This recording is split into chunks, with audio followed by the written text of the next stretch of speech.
Hi everyone! Bible time again, yeah!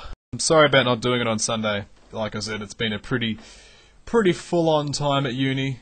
3 or 4 more weeks of assignment stuff and then exams, and that's really the last big thing at uni. I've got 1 semester after that, but anyway, it's all, you don't care about that.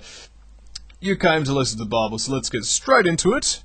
Chapter 5, John 5, rather. It's got all sorts of interesting things about it. Mainly just a healing and then people not liking it because he did it on the weekends, and that's just not on. Afterwards, Jesus returned to Jerusalem for one of the Jewish religious holidays. Inside the city, near the Sheep Gate, was Bethesda Pool, with 5 covered platforms or porches surrounding it. Crowds of sick folks, lame, blind, or with paralyzed limbs, lay on the platforms, waiting for a certain movement of the water, for an angel of the Lord came from time to time and disturbed the water, and the first person to step down into it afterwards was healed. One of the men lying there had been there for 38 years, sick. When Jesus saw him and knew how long he had been ill, he asked him, "Would you like to get well?" "I can't," the sick man said, "for I have no one to help me into the pool at the movement of the water. While I am trying to get there, someone else always gets in there ahead of me." Jesus told him, "Stand up, roll up your sleeping mat, and go on home." Instantly the man was healed. He rolled up the mat and began walking. But this was on the Sabbath when this miracle was done. So the Jewish leaders objected. They said to the man who was cured, "You can't work on the Sabbath. It's illegal to carry that sleeping mat." "The man who healed me told me to," was his reply. "Who said such a thing as that?" they demanded. The man didn't know, and Jesus had disappeared into the crowd. But afterwards Jesus found him in the temple and told him, "Now you are well. Don't sin as you did before, or something even worse may happen to you." Then the man went to find the Jewish leaders and told them it was Jesus who had healed him. So they began harassing Jesus as a Sabbath breaker. But Jesus replied, "My Father constantly does good, and I am following his example." Then the Jewish leaders were all the more eager to kill him, because in addition to disobeying their Sabbath laws, he had spoken of God as his Father, thereby making himself equal with God. Jesus replied, "The Son can do nothing by himself. He does only what he sees the Father doing, and in the same way. For the Father loves the Son, and tells him everything he is doing, and the Son will do far more awesome miracles than this man's healing. He will even raise from the dead anyone he wants to, just as his Father does. And the Father leaves all judgment of sin to his Son, so that everyone will honor his Son, just as they honor the Father. But if you refuse to honor God's Son, whom he sent to you, then you are certainly not honoring the Father.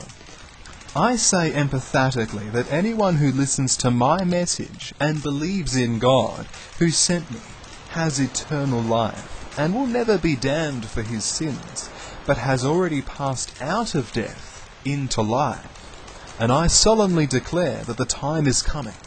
In fact, it is here, when the dead shall hear my voice, the voice of the Son of God, and those who listen shall live. The Father has life in himself, and has granted his Son to have life in himself, and to judge the sins of all mankind, because he is the Son of Man. Don't be so surprised. Indeed, the time is coming when all the dead in their graves shall hear the voice of God's Son, and shall rise again, those who have done good to eternal life, and those who have continued in evil to judgment. But I pass no judgment without consulting the Father. I judge as I am told, and my judgment is absolutely fair and just, for it is according to the will of God who sent me, and is not merely my own. When I make these claims about myself, they aren't believed. But someone else, yes, John the Baptist, is making these claims for me too. You have gone out to listen to his preaching, and I can assure you that all that he says about me is true. But the truest witness I have is not from a man, though I have reminded you about John's witness so that you will believe in me and be saved. John shone brightly for a while, and you benefited and rejoice, but I have a far greater witness than John. I refer to the miracles I do. These have been assigned to me by the Father, and they prove that the Father has sent me.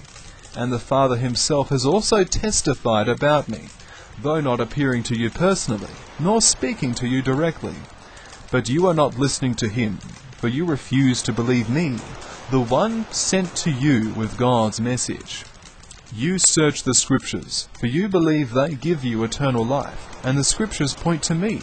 Yet you won't come to me so that I can give you this life eternal.